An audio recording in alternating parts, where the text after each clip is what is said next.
Bismillahirrahmanirrahim. Assalamu alaikum. This is Danish Tabassum and I teach business. Business growth, part 3. This was basically the last table we discussed in our last class, जिसमें हम लोगों ने बात की थी कि जी business growth की different types होती हैं और उन डिफरेंट टाइप्स की डिफरेंट टाइप्स होती हैं और सम डिफरेंट टाइप की फर्दर टाइप होती है. We are going to study each and every blue box and then the further orange box. एक एक करके हमने पढ़ना है. सही है. सो अब इस सिचुएशन के अंदर जब हम लोगों ने काम करना शुरू करना है, सो ये ज़हन में रखना है कि जितने भी ब्लू बॉक्सेस हैं या जितने भी ऑरेंज बॉक्सेस हैं, even the green ones as well, ठीक है, इनमें से पेपर के अंदर आपसे कोई दो कहे जाएंगे. सही है. बिजनेस ग्रो करने के लिए इनमें से, इन सब में से, green, blue and orange boxes में से कोई दो आपको दे देगा. They could be, both could be the orange ones, they both could be the blue ones, they both could be the green ones. ठीक है. और आपसे कहा जाएगा कि which of these two is the best one.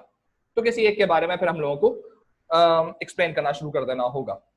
Sometimes इसका जो question आप लोगों को एज एन असाइनमेंट मैं आप लोगों को दूंगा, उसके अंदर आप लोग ये भी देखेंगे कि जो क्वेश्चन मैं आप लोगों को दूंगा उसमें बाज़ औक़ात केस स्टडीज जो हैं वो ये वाले ब्लू नाम इस्तेमाल करती हैं, समटाइम्स वो ऑरेंज वाले नाम इस्तेमाल करती हैं. ठीक है. लेकिन समटाइम्स वो एक मोटा वर्ड इस्तेमाल करती हैं, टेक ओवर. और कहानी के अंदर they basically try to elaborate without using these names, they elaborate and describe what sort of growth they have considered. So you are bound to identify कि कौन सी डिस्क्रिप्शन के बिहाफ पर इन ब्लू या in orange boxes में से किसके बारे में बात की जा रही है. माइट बी पॉसिबल वो वर्ड इस्तेमाल करें क्वेश्चन के अंदर टेक ओवर का. सही है. But the take over is basically vertical backward. सही है. सो वर्टिकल बैकवर्ड के लिहाज से जो वो बात कर रहे होंगे तो वर्ड वो वर्टिकल बैकवर्ड इस्तेमाल नहीं करेंगे. वो क्या इस्तेमाल करेंगे? वो बात इस्तेमाल करेंगे टेक ओवर की, और कहानी के अंदर समझा देंगे कि बैकवर्ड हो रहा है. एक स्टूडेंट जो टेक ओवर की डेफिनेशन लेके चलेगा, एग्जामिनर कहेगा fine since it is a take over but it's not a very specific type of take over. ठीक है. और एक स्टूडेंट जो बैकवर्ड वर्टिकल के साथ लेके चलेगा उसको वो ज्यादा स्कोर देगा, क्योंकि डेफिनेटली टेक ओवर के एक जनरलाइज्ड फायदे नुकसानात होते हैं. बैकवर्ड के बड़े स्पेशलिस्ट, बड़े स्पेसिफिक किस्म के होंगे जो मैं भी आप लोगों से आज क्लास में डिस्कस करूंगा. सही है. सो this is basically kind of a thing जो हम लोग बिजनेस के अंदर देख रहे होते हैं. फाइन. सो ये चीज ध्यान में रखना कि जब कभी भी आप बात कर रहे होंगे in terms of external growth या इंटरनल ग्रोथ या अदर फॉर्म्स के लिहाज से, पेपर 3 के अंदर कहीं से भी कोई दो पूछ ली जाएंगी and you are bound to identify which these two are.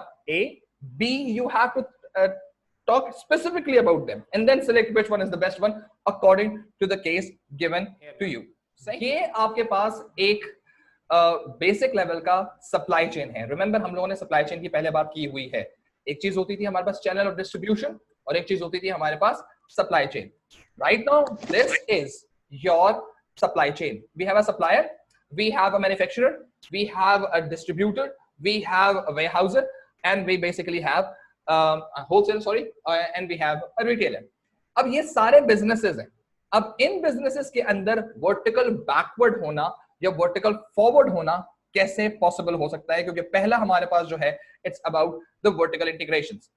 ये याद रखना कि अगर ऐसी integration हो रही है जो आपको towards your customer business लेके जा रही है. सही है. रिटेलर के बाद जो है ना, आप समझिए यहाँ पर कस्टमर खड़ा हुआ है. ठीक है. कोई भी आपका टेक ओवर हो रहा है, सप्लायर मैन्युफैक्चरर को खरीद रहा है, मैन्युफैक्चरर डिस्ट्रीब्यूटर को खरीद रहा है, डिस्ट्रीब्यूटर होलसेलर को खरीद रहा है या होलसेलर रिटेलर के को खरीद रहा है, इस तरफ जा रहे हैं. If any integration happens towards the customer side, it's known as the forward one. Anything happening towards the supplier side, यानी रिटेलर होलसेलर को खरीद रहा है, पॉसिबल है. होलसेलर मैन्युफैक्चरर को खरीद रहा है, पॉसिबल. डिस्ट्रीब्यूटर सप्लायर को खरीद रहा है, पॉसिबल. अगर कोई बैकवर्ड जा रहा है, यानी कि अगर इंटीग्रेशन करने के बाद कोई business away from the consumer होता है, अवे फ्रॉम द कस्टमर होता है, तो अब फॉर एग्जांपल ये supplier, manufacturer and so on and so for ये चीज चल रही हैं. इनके बिहाफ पे मैं एक छोटा सा इसका एक एब्रिविएशन लिख रहा हूं. For example, if I say okay, this is my supplier S, this is my manufacturer M, सही, this is basically my distributor D, this is my wholesaler W, ठीक है, and this is my retailer R, ठीक है. अब ये जो आपके पास एक इंडिकेशंस आ गई हैं, these indications I will be using, सही है, थ्रू आउट द क्वेश्चन जो मैं आप लोगों से डिस्कस कर रहा हूँ. अगर कोई भी, for example, this distributor is taking over, सही है, टेक ओवर कर रहा है, सही है, टू वर्ड, एक डिस्ट्रीब्यूटर किसको टेक ओवर कर रहा है? मैन्युफैक्चरर को.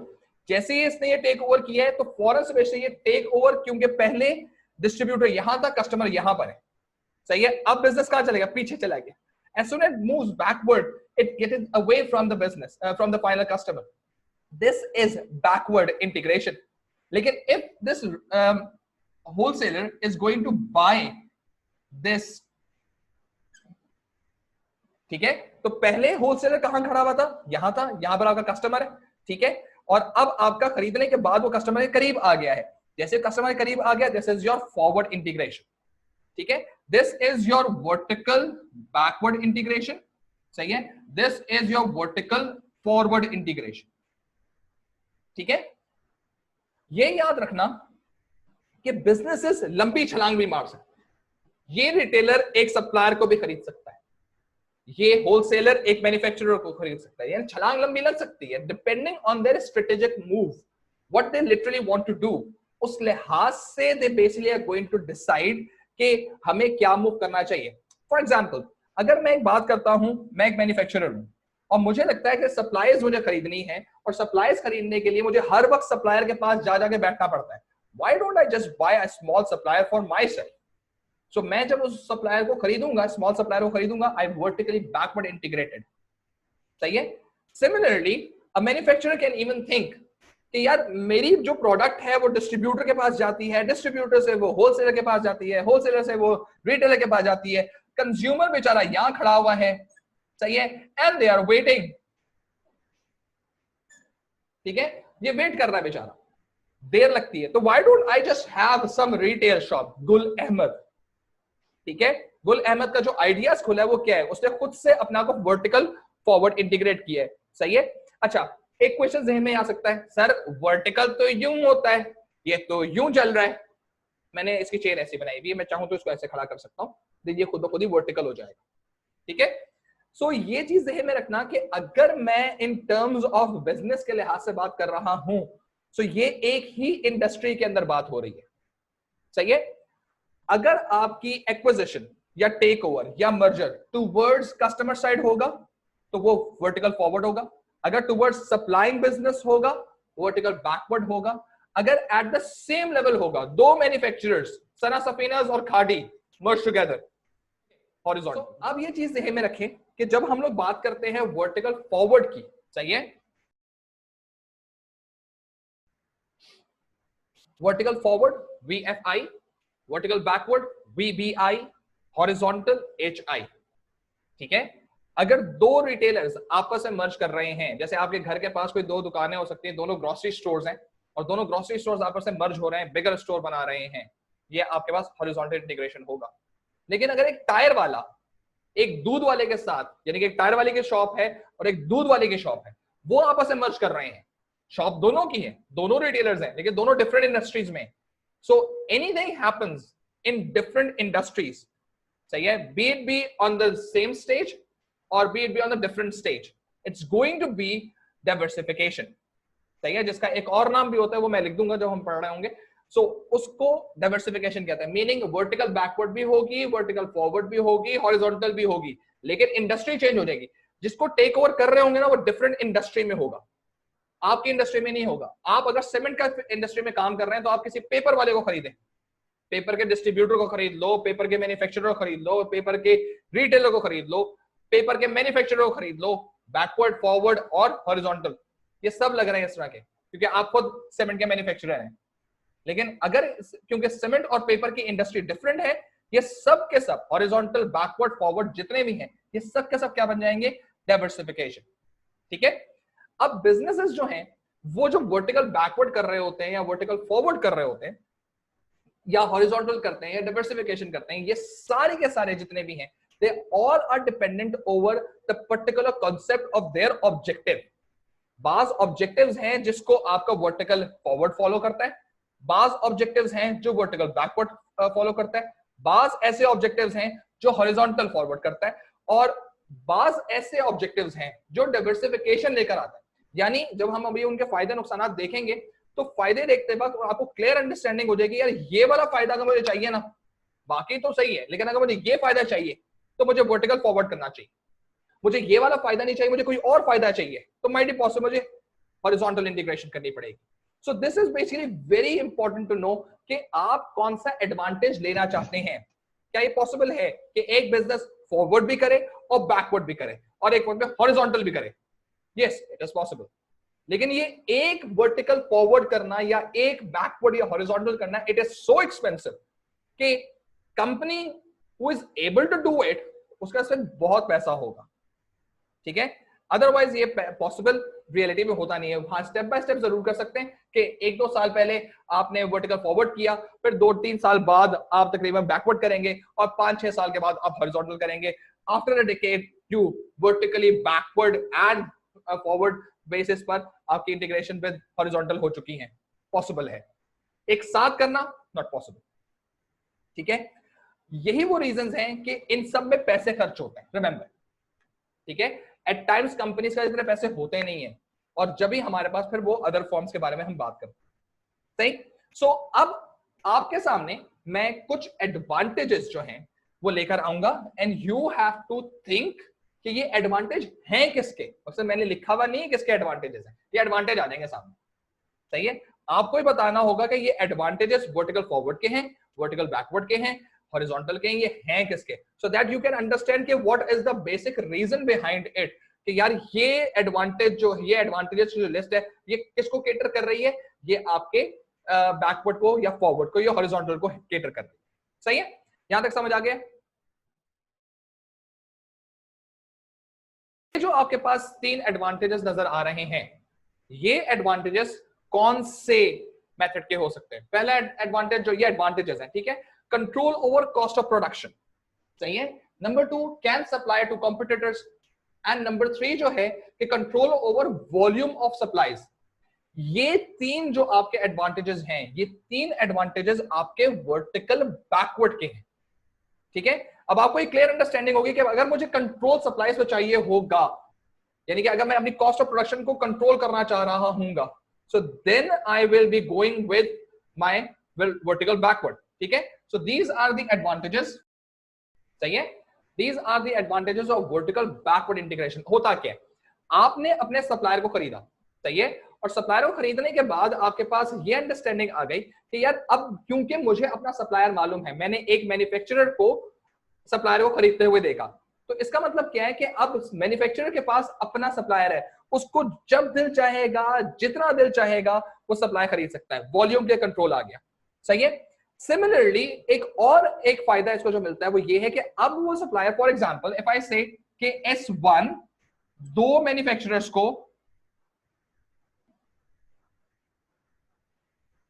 सप्लाई कर रहा था, ठीक है, यानी S1 was the supplier of manufacturer A and S1 was the supplier of manufacturer B.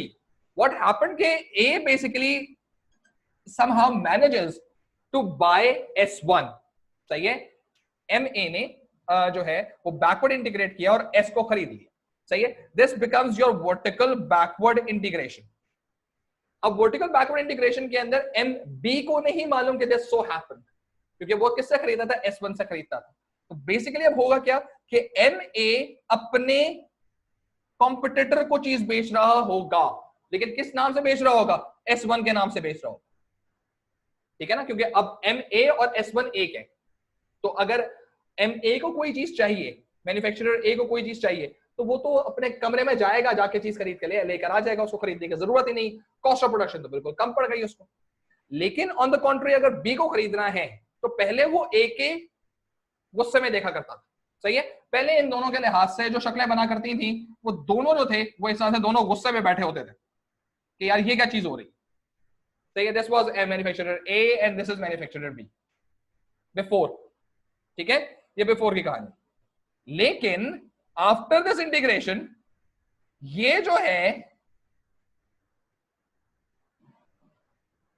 और ये अभी भी नाराज है। ये क्या हुआ? ये इसलिए हुआ है क्योंकि जो आपका मैन्युफैक्चरर बी है ना, वो किससे खरीद रहा है? अपने कॉम्पिटिटर से खरीद रहा है। और ये रियल लाइफ में हो भी रहा है, ये रियल लाइफ में हो रहा है। IPhone versus Samsung. सैमसंग अपनी स्क्रीन खुद बनाता है, आईफोन सैमसंग से अपने मोबाइल के लिए स्क्रीन खरीदता है, ठीक है।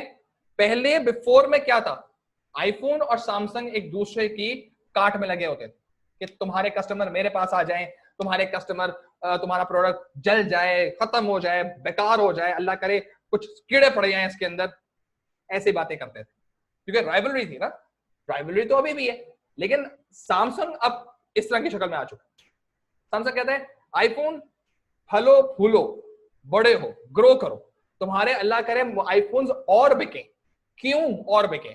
क्योंकि जितने तुम्हारे आईफोन्स बिकेंगे उतनी तुमने मुझसे स्क्रीन खरीदनी है, तो खरीदोगे मुझसे भाई, तो तुम्हारे बिकने पर भी मुझे फायदा और मेरे मोबाइल्स बिकने पर भी मुझे फायदा। यानी कि तुम्हारे सक्सेस पे भी मुझे सक्सेस मिल रही है और अपनी सक्सेस तो मेरी है ही, डबल सक्सेस हो गई।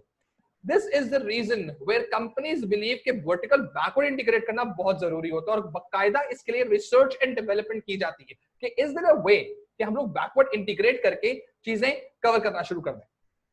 यही वो रीजन है कि आज के जमाने में, इस वक्त जो ये कोविड का सिलसिला चल रहा है, इस पर्टिकुलर मोमेंट पर तमाम तर कंपनीज, जितनी भी आपकी टेक कंपनीज है, वो सब के सब फार्मा के साथ जाके बैकवर्ड इंटीग्रेट करते हुए, या फार्मास जो है वो बैकवर्ड इंटीग्रेट कर रही है, जाके देख रही है कौन सा ऐसा सप्लीमेंट है जो इस कोविड को कवर कर सकता है। By that supplement, by that particular herb, by that particular supplier of that particular thing, so that हमारे पास वैक्सीन सस्ती बननी शुरू हो जाए, ठीक है। सो अब ऑनवर्ड्स, यानी 2020 ऑनवर्ड्स जितनी दुनिया में बच्चे आएंगे, उन सबको जितने भी टीके पहले लगते थे, इंजेक्शंस लगते थे, वैक्सीन लगती थी, अब एक एक्स्ट्रा वैक्सीन लगेगी कोविड की। सही है, इसका मतलब ये है कि जब तक दुनिया चलेगी कमर्शियली, कोविड की वैक्सीन अब बिकेगी। That is basically the profitability. लेकिन इस पर्टिकुलर चीज के अंदर हमारे पास एक और फायदा भी नजर आता है, ठीक है, एक और फायदा भी। ये एक और फायदा है जो कि लिखा हुआ नहीं है, लेकिन ये फायदा है, सही है। और इस फायदे का मतलब क्या है कि कंपनी के पास अपनी डिलीवरी टाइम्स का भी बहुत बड़ा एक कंट्रोल होता है, सही है। और इसके ऊपर डिलीवरी टाइम्स का मतलब क्या है, that is the lead time. अगर आपने एएस में हमने स्टॉक मैनेजमेंट पढ़ी थी, तो कितनी देर में हमने ऑर्डर किया, कितनी देर में हमें ऑर्डर मिला। जितनी जल्दी ऑर्डर मिल जाएगा उतना अच्छा है। अब सप्लायर एमए को पहले ऑर्डर दिया करता था, सॉरी एमए पहले सप्लायर 1 को ऑर्डर दिया करता था और वेट किया करता था कि आएगा। अब क्योंकि खरीद चुका है तो उसके पास ही अपना सारा सप्लायर बैठा हुआ। नंबर 2, अपनी क्वालिटी खुद मेंटेन करो। पहले प्रॉब्लम क्या थी कि बिजनेसेस को कवर करने के लिए या चलाने के लिए उनकी बकायदा पहले प्रॉपर इंटेरोगेशन होती है, क्वालिटी चेक होता है कि जो सप्लाई आई है वो हमारे काम की है या नहीं है।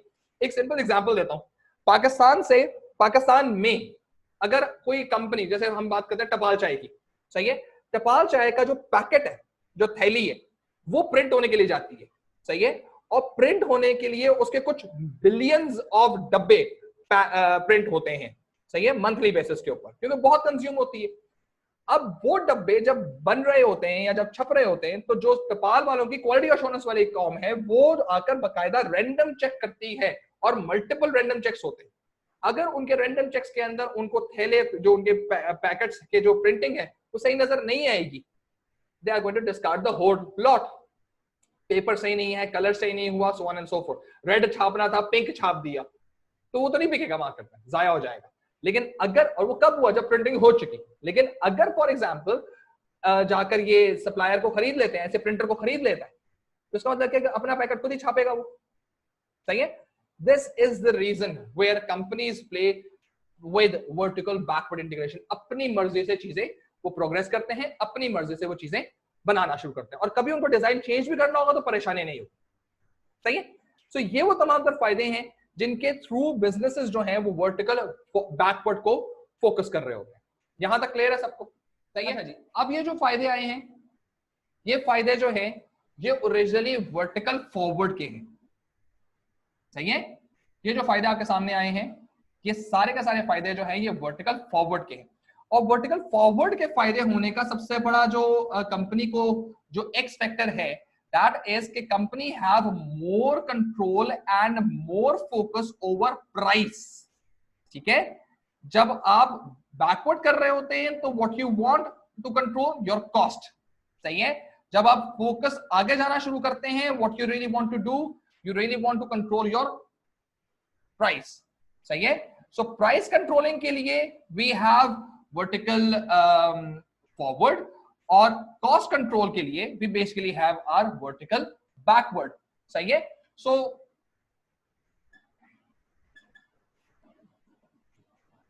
सही। अब सिचुएशन जो है वो रिलेटिवली थोड़ी सी अब चेंज हो रही है। जब आप प्राइसिंग कर रहे होते हैं तो उस प्राइसिंग के अंदर हमारे पास कॉन्सेप्ट क्या है। फॉर एग्जांपल जो चीज हम लोगों को बेसिक लेवल पे समझ आनी चाहिए वो ये है कि अगर एक सप्लायर जो है वो कोई चीज सप्लायर के पास से मैन्युफैक्चरर के पास, मैन्युफैक्चरर के पास से डिस्ट्रीब्यूटर के पास, डिस्ट्रीब्यूटर से रिटेलर के पास, सही है। मैं वेयरहाउसर, चलो वेयरहाउसर,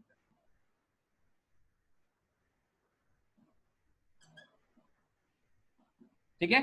ये बनाता था 10 रुपए का, अपना 2 रुपए का प्रॉफिट रखा, 12 रुपए की चीज बनाई और किसको बेच दिया, मैन्युफैक्चरर, ठीक है। मैन्युफैक्चरर ने ये चीज 12 रुपए की खरीदी है, ठीक है, इसने 12 रुपए की खरीदी है, अपना 2 रुपए का प्रॉफिट रखा, 14 रुपीज का किया और किसको बेच दिया, डिस्ट्रीब्यूटर, सही है। डिस्ट्रीब्यूटर ने ये 14 रुपीज का खरीदा, अपना 1 रुपए का प्रॉफिट रखा, 15 रुपीज का किया, किसको बेच दिया, होलसेलर को। होलसेलर ने 15 रुपीज के ऊपर अपना एक प्रॉफिट रखा, कितने रुपए हो गए, 16 रुपीज हो गए, और कहां चला गया, रिटेलर के पास। अब रिटेलर किसको बेच रहा है, कंज्यूमर को,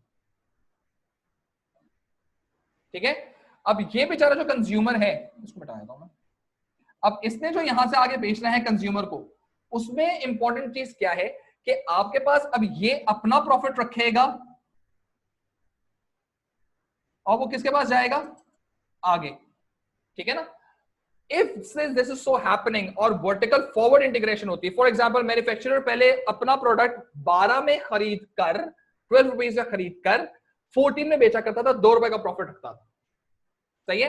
एकदम से प्लान आया उसके जहन में कि यार why don't I just by this particular guy,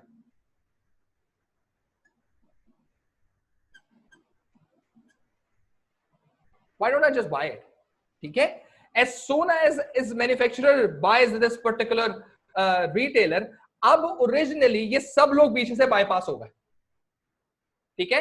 अब ओरिजिनली कंज्यूमर को कितना मिलता था, कंज्यूमर वाज बाइंग, कंज्यूमर के पास जो प्राइस थी वो थी 17 रुपीज, सही है।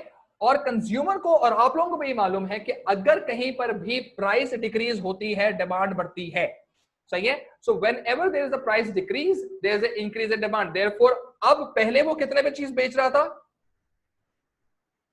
14 रुपए, कितना रुपए का प्रॉफिट करता था, 2 रुपए का प्रॉफिट करता था, कितना नजर आ रहा है उसको, इस वजह 17 का बेच सकता है, जो चीज 14 की वो बेचता था वो 17 की बेच सकता है। जो पहले 2 रुपए का प्रॉफिट बनाता था that can be increase to 5 good rupees, सही है। अब वो 5 रुपए की जगह पर 2 से 5 200% इसका तकरीबन 150% इसका जो है वो प्रॉफिट मार्जिन जो है वो बढ़ रहे हैं। लेकिन कंपनी क्या करेगी, instead of selling it at 17, company क्या करेगी फौरन से पेशतर जब ये काम करेगा तो ये रिटेलर जो होगा ना ये कंज्यूमर को कितने का बेचेगा, 16 रुपए का। पहले 16 का खरीद करता था लेकिन अब कितने की खरीद आ रही है, 12 की खरीद और 16 का बेचना। कंज्यूमर को तो हम बेचारों को पता क्या है कि मेट्रो के ऊपर जो चीज पड़ी हुई है या नाहीद पे कोई डब्बा पड़ा हुआ है वो रिटेलर के थ्रू खरीदा हुआ है, वो होलसेलर के थ्रू खरीदा हुआ है, मैन्युफैक्चरर से डायरेक्टली खरीदा हुआ है, वी डोंट नो, लेकिन वहां पड़ा हुआ है और हम उसको आराम से खरीद सकते हैं, सही है। यही रीजन है, यही वो रीजन है अगर आप मेट्रो जाओ, सही है, या आप किसी भी स्टोर पे जाओ, इम्तियाज जाओ, चेज जाओ, what they have done, chase तो छोड़ दो, इम्तियाज और आप मेट्रो जाएं, इम्तियाज वालों ने भी अपने सारे मसाले निकाल लिए हैं, मेट्रो वालों ने भी सारी फूड की प्रोडक्ट, अपनी फूड की प्रोडक्ट निकाल ली।